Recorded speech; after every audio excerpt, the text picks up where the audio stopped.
Welcome, fellow armchair generals. This is Gamer 1745 here with my continuing playthrough of Hearts of Iron 4 with Black Ice, and we're continuing sort of the French Follies 2 series. 2 because they're much older. Black Ice, more than a year of another French Follies. Now, when we last left off, we were battling Germany. 1940 or something. I forget the exact date. It's been a week since I was playing. But I don't think I'm going to continue that. And we've come back to, and I did make a save. Toy Jet. Good to have you here, my friend. Come back to the save for the Munich conference, because that whole chain of events that we were playing was based upon basically France going alone, in the war against Germany. Well, they had Czech support for a while. Now,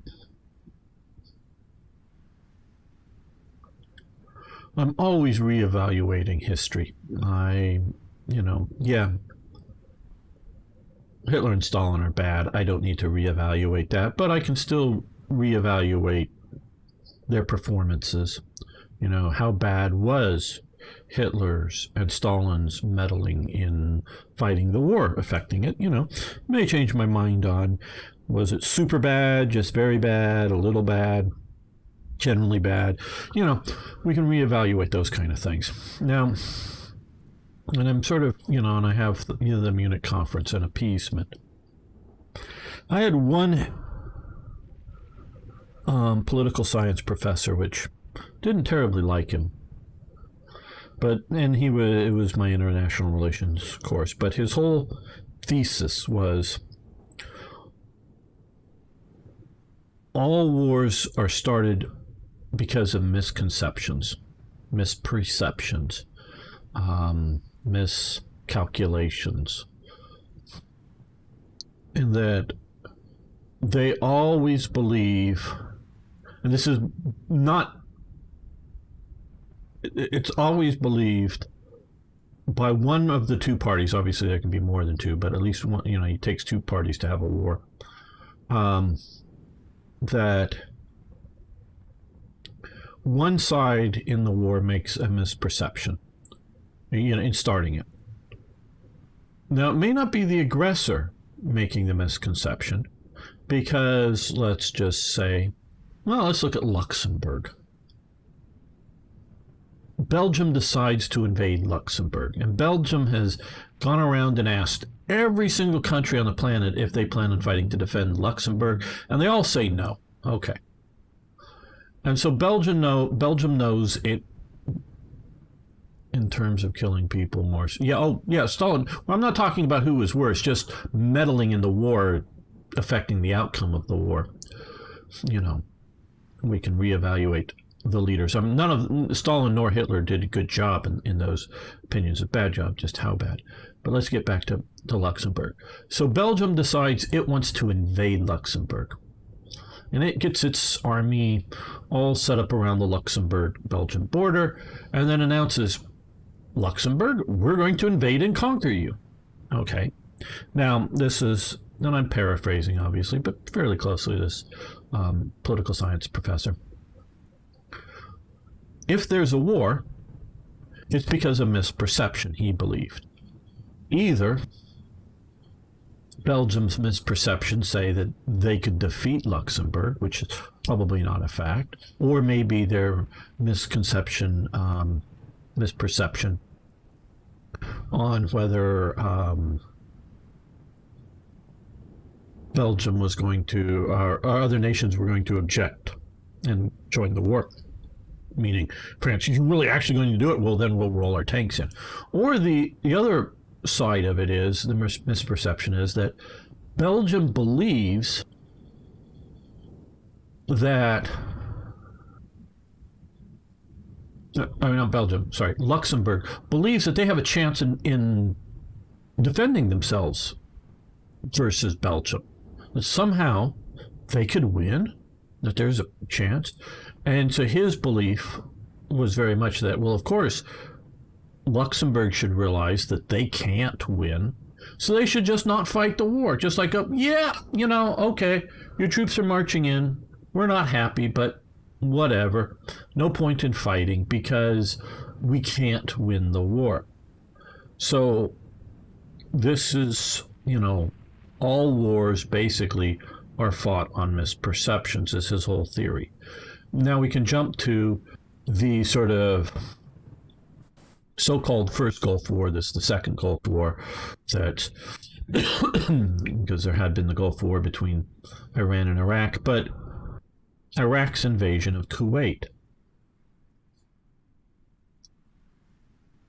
I truly believe that when the U.S. sent and partially it's, I would say, a gender problem. I don't want to come and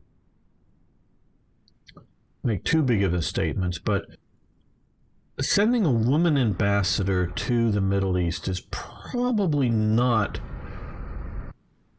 the most effective thing you can do. It's definitely a statement thing. And this is not in any way, in my view, on how women can handle being ambassadors. It's more the reaction to the local reaction to that it's a woman, not whether it should be a woman or not, or could be a woman or not. I'm trying to think of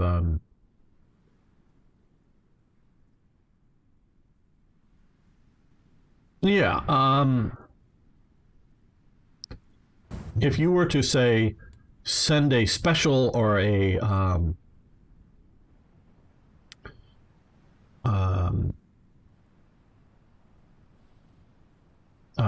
presidential representative or a federal representative or something to Georgia to this day, who was a descendant of General Sherman and who had the last name of General Sherman, however good, effective, nice, whatever that person may be, he will be hated in Georgia to this day. So even by a lot of woke people who don't like slavery, and it's not about the South will rise again or white. No, it's about Sherman's march to the sea and burning of Atlanta and other atrocities that were committed under Sherman, that to this day Sherman's name is mud, if you will, in Georgia. And so you don't pick a Sherman, not that there is, I don't even know if he had descendants or family members, but you don't. Hey, Galland, good to have you here. And Joyce Ramiro Zapata Solano, how you doing? Well, this is Black Ice for Hearts of Iron 4.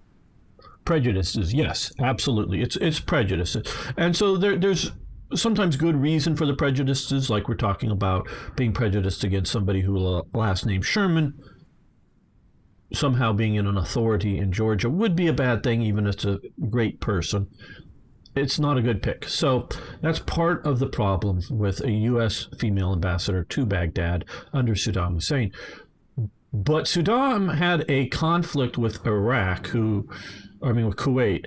And Kuwait had loaned large sums of money to Iraq to help them fight Iran, because Kuwait did not want to see Iran in control of Iraq or parts of it or whatever.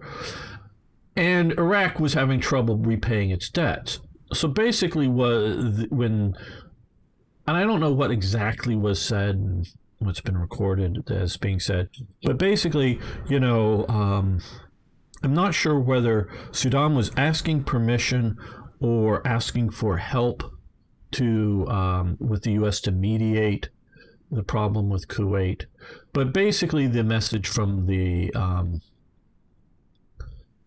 U.S. ambassador was, you just work it out, Saddam. We're not going to be involved in this. So Saddam, and however the whole thing was translated, and I don't know whether the conversation was happened in English or, because I think Saddam Hussein had some English, I'm not sure. But whether it happened in English or whether it happened in Arabic or whatever. Saddam Hussein sort of took that as meaning that, yeah, no, the U.S. is staying out of the problems. And they were sort of meaning that is like they weren't going to get in the middle of the two. But Saddam took it for, well, you do what you want, we don't care. And so when Saddam invades Kuwait, now Kuwait does fight, but it's just sort of a barely fight and then tries to evacuate. And so then the U.S. counter invasion was oh shit, you just invaded another sovereign country, a country that we tend to like as well. And they got Egyptian and, of course, Saudi and other divisions. I think a Syrian division was sent over to liberate Kuwait, sent around. But I know an Egyptian division. So they got a lot of buy-in from various Arab states. So it wasn't just a U.S. being a conquering nation or anything. It was it truly was an international and regional coalition against Saddam Hussein, and it was over the miscalculations of Saddam Hussein over a blatant invasion of Kuwait. And yeah, that's clearly a miscalculation. Now, the very limited fighting that Kuwait did in its own defense, I do remember some video taken out of, like an apartment or something window of some Kuwaiti armored cars firing back, with 76 millimeter guns, firing back at some invading Iraqis. But, so should they have fought? Well, they didn't fight very hard. You're going to leave the Czechs. Well, Galland, up until this episode, I have been playing that we did support the Czechs, and that part's over, and we're jumping back to not support the Czechs to evaluate the two different things. So we did already do that in one, and they will be posted up there where we go in after the Czechs. This will be leave them to their fate this time. So we have done both. Or we will be doing both. And so this was, miscalculation. Okay. And,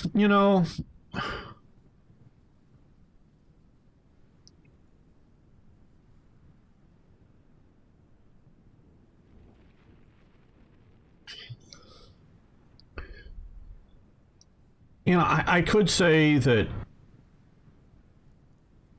the professor is in essence right, but unusefully right, in that, hey, the sun's up in the daylight during day. Well, of course it is, but it's unhelpful information if true.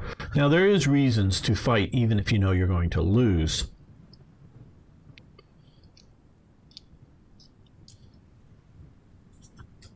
But this lefty professor probably can't see them because he's, doesn't quite understand some viewpoints of why you put up a hard fight. Not just to be like the Apaches, a good remembered fight for the generations as we disappear. Yeah, but more as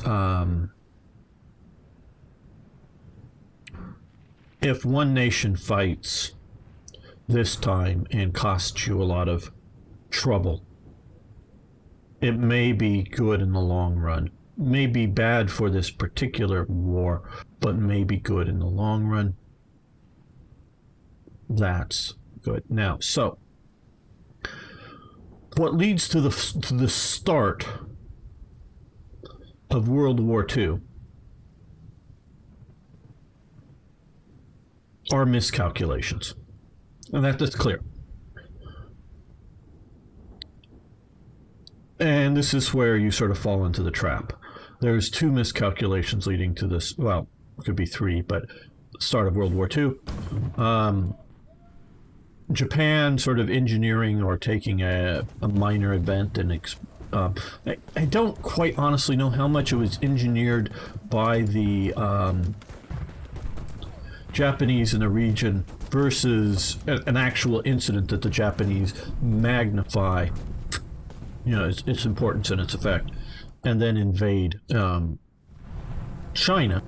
That's obviously a miscalculation, a bad move, because they were looking for a little thing. And that can be talked about as the start of World War II. The other real sort of start of World War II is the German invasion of Poland, is because of Hitler's miscalculation of what the Western Allies were going to do. He was definitely planning on an invasion of Poland. That wasn't like, I didn't think there was going to be a war. He knew there was going to be a war. He thought there might be a war, really might be a war with the Soviet Union, so he negotiates the Ribbentrop-Molotov Pact. Hitler isn't dumb. Okay, Hitler makes bad decisions, but Hitler isn't dumb. And so, sets up the Ribbentrop-Molotov Pact, thinking because of two factors, if you will, coming into this. And Hitler does not understand international politics like he truly gets German politics, but he doesn't get international politics. Is one, the back down in Munich, and two, sort of added onto that, is his occupation of the rest of Czechoslovakia. That he believes that the Western powers will do nothing to intervene except for what he would see as like a direct threat to them basically being attacked. Not that he could necessarily invade Belgium, and France does nothing, because he sees World War I and sees how, that went. But that, there was a French saying after, why die for Danzig, over World War I, meaning, what are we dying for people over here? We should defend ourselves, kind of thing. And so he, so he sees the Western reaction as being, because he sees them as democratic. And I'm getting to this. I know this is a long talk, and I may make this out as being a special episode here. He sees democracies as being weak. And there's definitely weaknesses in democracies, because to take bold action,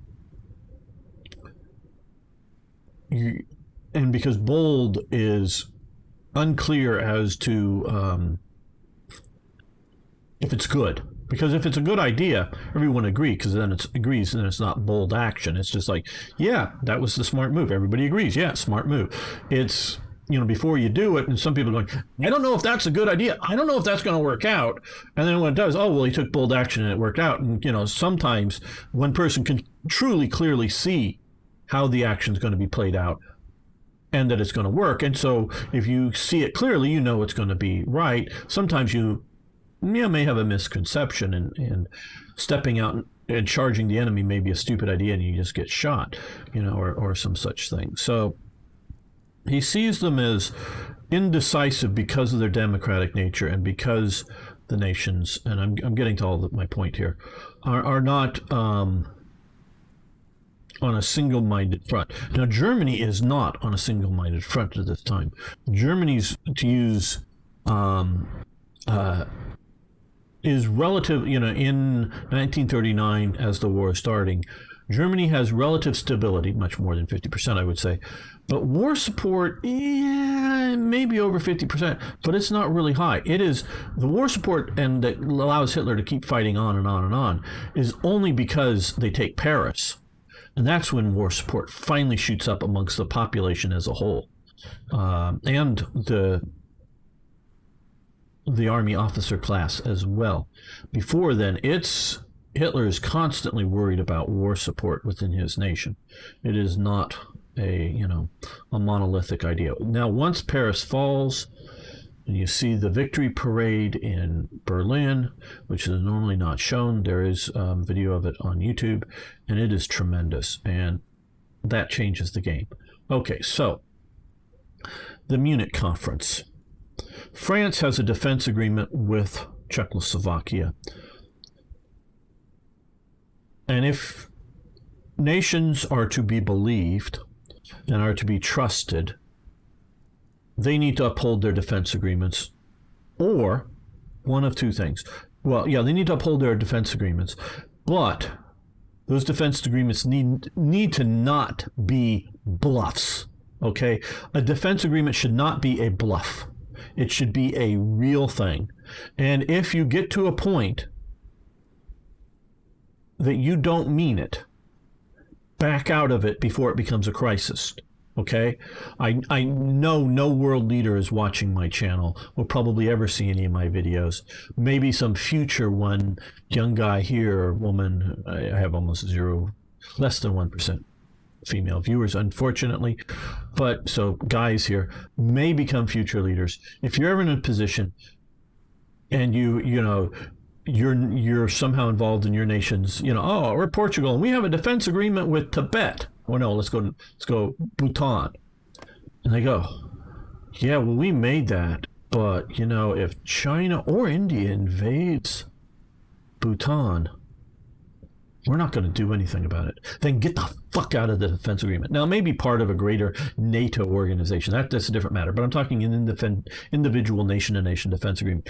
Get the hell out of it, because you're not going to go to war with China or India just because you have this defense agreement.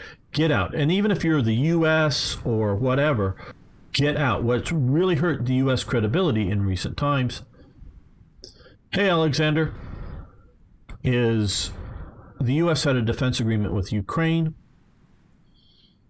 and when Crimea is invaded, the U.S. does not support. I mean, they haven't recognized Russian occupation of Ukraine, but they have not done anything about it.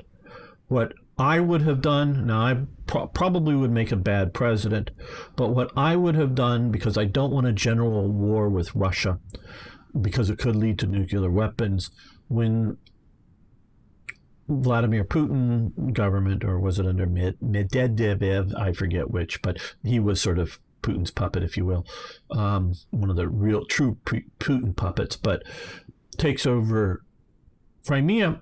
What I would have done was announce, something like a armored battalion or whatever, joint exercise in Ukraine, and ship over a battalion of M1 Abrams tanks.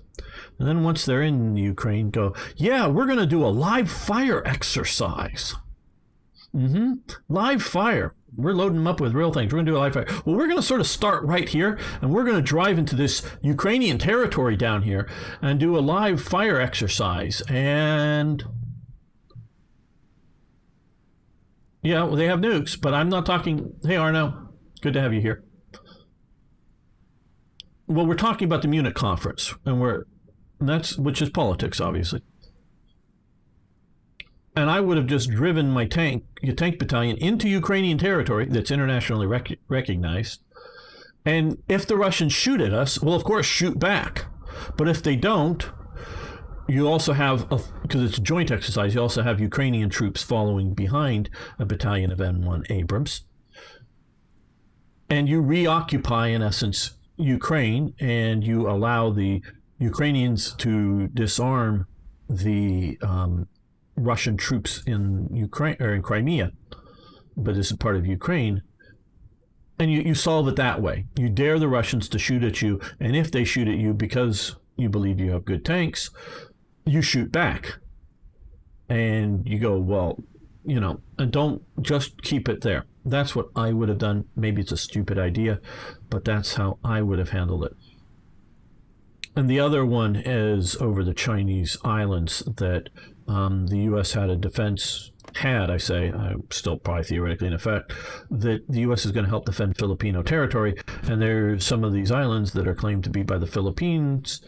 And the U.S. got an agreement, and the Philippines were partially occupying some, and the Chinese, and the U.S. negotiated an agreement with China and the Philippines, and the U.S. all signed on to it, that the Philippines and the Chinese were going to disengage and remove all their people from these islands. The Philippines did so. Oh, oops. The Chinese really meant we are going to increase the number of troops onto these islands, and which they've done, and the U.S. has done basically absolutely nothing to keep that from happening. So it really blows the credibility of defense agreements. And so this is the problem with France having a defense agreement with Czechoslovakia. Now, leading up to this time period, back in 36, Romania is trying to get a mutual defense agreement with France and sort of secondarily Britain, but primarily France. They'd take one from either one, if not both, but they were hoping for France. France turns them down because at that time in 36, because Austria still existed, Romania isn't even really considering Hitler as any sort of threat. But they're definitely not wanting to be in a German fascist type faction, even though they're fascists, politics in Romania. They were looking at the Soviet threat as their main cause. And France and Britain both wisely did two things. One, look at a map. They looked at a map and they saw, oh, wait a minute, Romania, you're way over there. What the hell can we do to help you if Russia's attacking you? I mean, what can we do? Start, marching troops across Italy, Yugoslavia, and eventually get there? Are those countries going to allow us to send troops all the way to Romania or on trains across their territory to get there? Are we going to fly a few fighters and some transport planes all the way over there? And how's that going to help? 2 squadrons of Spitfires. They didn't have them in 36, but 2 squadrons of British fighters defending Romanian skies. How's that going to help? And Royal Navy, French Navy, whatever. It's a tenuous landing supply. Yeah, they might be able to, beat off the limited Soviet fleets there. But really, how much are you going to be able to defend, Romania with moving equipment, personnel, when you have the Soviet Union just rolling in here? And sure, there are some significant obstacles to invasion. And as part of the reason why when the Soviets do come, they just sort of come for this little bit of territory here because it's sort of easily accessible. And Germany is somewhat starting to back them at that point. And so they look at the map, and 2, they also look at the popularity of going for a war that's remote. And we're not talking about some British soldiers fighting on the, Afghan frontier, or some French foreign legionnaires fighting against some Tuaregs or whatever desert people that they have a conflict with, and a few people dying, or Spain, mucking around out here in little wars. We're not talking about that. We're talking about a major war. And there is absolutely no political appetite to defend Romania. They realize it without even asking anybody. They just realize after World War I, there just is not that appetite. Okay, now, so Czechoslovakia, the whole idea here is that, and I did do some reading up just prior to this on it, because I wanted to get France's view on what happened in Czechoslovakia over this Munich crisis. And,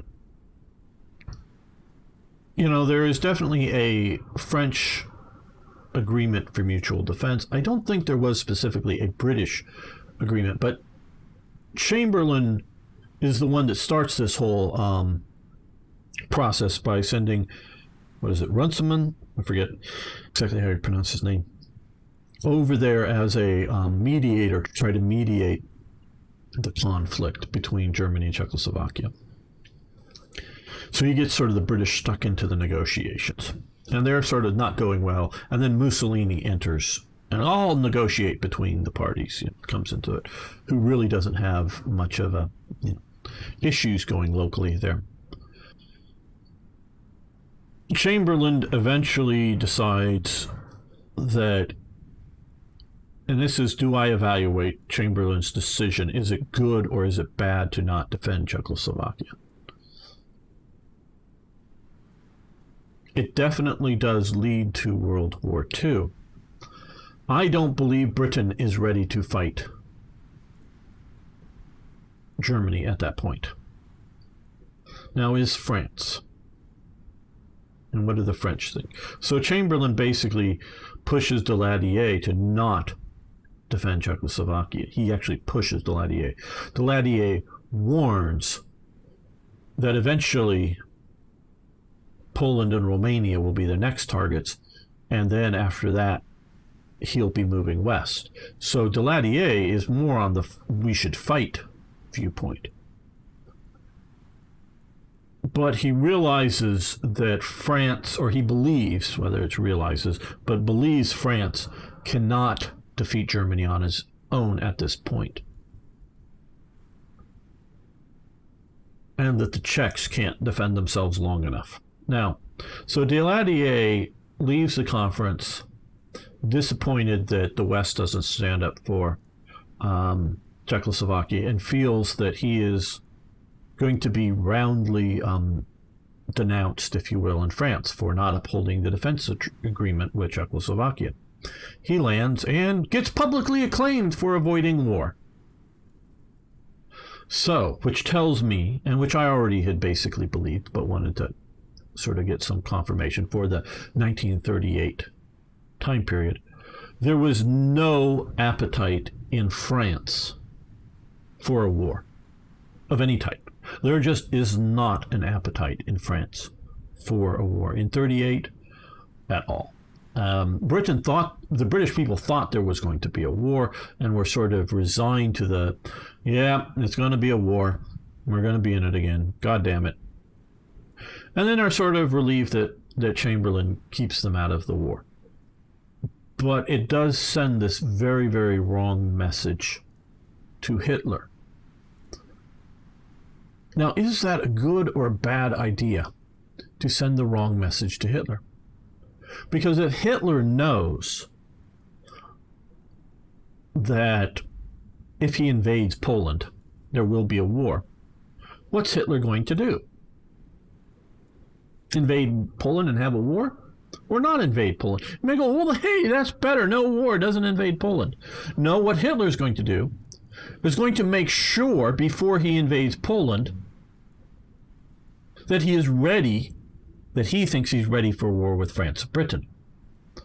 And not do it early. Not do it unprepared. And that could be a very good thing. Now, unfortunately, France is just not prepared, whether in 38, 39, or 40, for, and it's to some degree, the French military establishment, significantly, but mostly the French population is a divided nation, is not prepared for a war, even a war of defense against Germany. Now, saying all of that, and then looking back at the time period, you see the French willingness to trade territory for peace. They know that if they go to war with Germany, even if they successfully defend themselves, with the Maginot Line, it's going to probably cost them a lot of people, because they do realize the invention of the airplane is now a very significant fact, not just a minor one, and that they're going to be bombing in places like Paris and other areas heavily, and the population's terrified of that lots and lots of people are going to die. Even if, the Maginot's holding with little casualties, there's going to be lots of death and destruction. They don't want a war. They're willing to give up Alsace, Lorraine, or whatever it is, and temporarily do the Vichy France versus occupied France split, because they see it in 1940, in 1938, in 1939, in this time period, not over the viewpoint of who's going to be the great conquering power. No, they see it over as, where is the border going to be? But the main reason that French resistance becomes a real thing is that they see that the German boot is never leaving us unless we defeat them.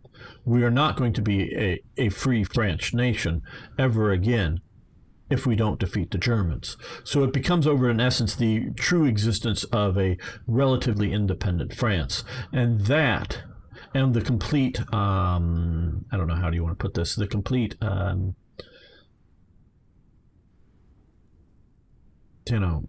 total occupation, the complete butchery, the complete bad, occupation policies, just the atrocities that the Germans are committing are just unacceptable. They are worse than what the war would be. So they're willing to fight the war. So yeah, but this time we're going to leave Czechoslovakia to its fate. Now, I know you may have not... Okay, well, that's going to end this special episode of me talking about international relations and how and why wars start, and how Czechoslovakia and the Munich Conference features into the actual start of general hostilities in World War II. Thanks so much for watching. See you next time for even more actual Hearts of Iron play.